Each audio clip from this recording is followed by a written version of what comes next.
Shalom, selamat pagi Bapak Ibu, Saudara-saudari, Jemaat Gemim Gloria Jakarta Selatan dan simpatisan. Marilah sebelum kita melakukan aktivitas kita di pagi hari ini, mari kita minta tuntunan kepada Tuhan melalui firman-Nya yang kita akan baca dan renungkan bersama. Namun sebelumnya mari kita berdoa. Pujian dan syukur kami persembahkan kepadamu ya Bapa di surga, karena kasih dan penyertaan-Mu kepada kami semua sehingga kami boleh ada sampai saat ini, kami boleh diberi hari yang baru. Hari ini ya Tuhan, terima kasih untuk kebaikan-Mu.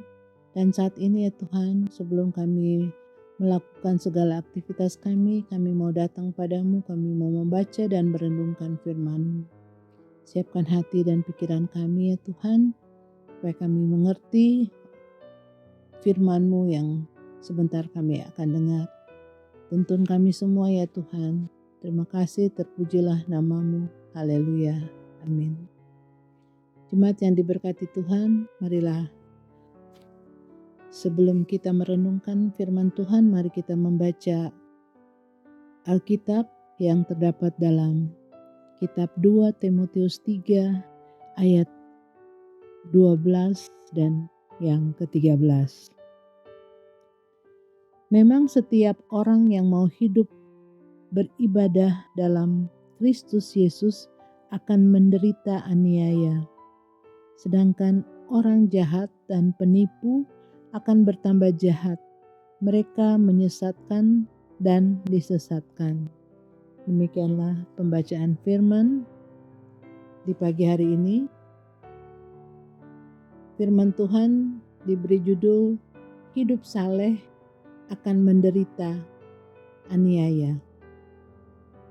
Keluarga Kristen yang dikasihi dan diberkati Tuhan Yesus, orang yang beribadah kepada Tuhan Allah dan hidup dalam kesalehan tidak selamanya disukai orang. Bahkan karena kehidupan yang demikian, sering orang percaya mengalami penderitaan. Di daerah-daerah tertentu ada persekutuan ibadah jemaat dibubarkan. Pelayanan dibatasi, jemaat mengalami intimidasi dan tekanan. Nah, hal itu dilakukan oleh sebagian orang yang tidak percaya kepada Yesus Kristus. Sementara ajaran yang menyimpang dari Alkitab sering muncul di berbagai media sosial. Terkadang mempengaruhi iman orang percaya atau warga gereja. Di masa pelayanan Rasul Paulus dan Timotius juga terjadi penganiayaan dan pengaruh pengajaran sesat. Karena itu Paulus memperlengkapi Timotius dengan pengajarannya agar siap menghadapi dalam menjalani pelayanan. Di ayat 12 Paulus menjelaskan, setiap orang yang mau hidup beribadah di dalam Kristus Yesus akan menderita aniaya. Kata ibadah menunjukkan kepada kesalehan hidup. Hidup saleh adalah hidup aktif menyaksikan keselamatan Yesus Kristus kepada semua orang dan menarik mereka untuk percaya kepadanya. Akan tetapi, kesalehan memunculkan perlawanan pihak-pihak yang tidak menghendaki orang percaya kepada Yesus Kristus, yang mengakibatkan mereka dianiaya dan menderita. Paulus mengatakan justru orang jahat atau orang yang tidak percaya, kehidupan mereka semakin hari semakin jahat. Demikian juga dengan penipu atau penyesat akan menyesatkan orang lain sekaligus menyesatkan hidup mereka sendiri. Untuk itulah Paulus membekali Timotius agar dapat menghadapi tantangan. Ia harus kuat dalam iman, menjaga kemurnian pengajarannya, dan supaya tetap hidup saleh. Keluarga Kristen yang dikasihi dan diberkati Tuhan Yesus, Jika ada orang tidak setuju, bahkan membenci dan menekan kita karena iman dan ketaatan pada Yesus Kristus, janganlah keadaan itu melemahkan iman kita. Pandanglah hal itu sebagai proses pendewasaan iman, sebab penderitaan yang kita alami sekarang tidak sebanding dengan yang dialami Paulus, apalagi Yesus Kristus.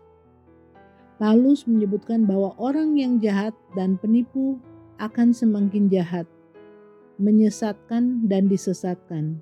Ini menunjukkan bahwa dunia ini akan terus mengalami degradasi moral dan spiritual. Orang-orang yang tidak mengenal Tuhan Allah dalam Yesus Kristus akan terus hidup dalam dosa dan kejahatan. Kita jangan terpengaruh oleh cara kehidupan mereka. Jangan pula tergoda atau mengikuti pengajaran-pengajaran yang kedengarannya bagus dan menyenangkan telinga, namun menjebak iman kita.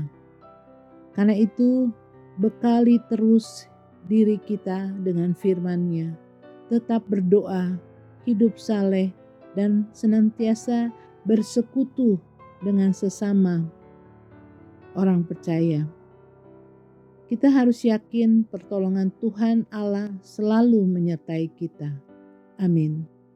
Kita berdoa, ya Tuhan Allah, sertailah kami ketika menghadapi penderitaan.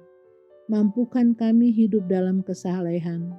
Apapun keadaannya, beri kami hikmat supaya tidak tergoda oleh berbagai pengajaran yang menyesatkan, tetapi tetap hidup dalam iman kepadamu. Amin.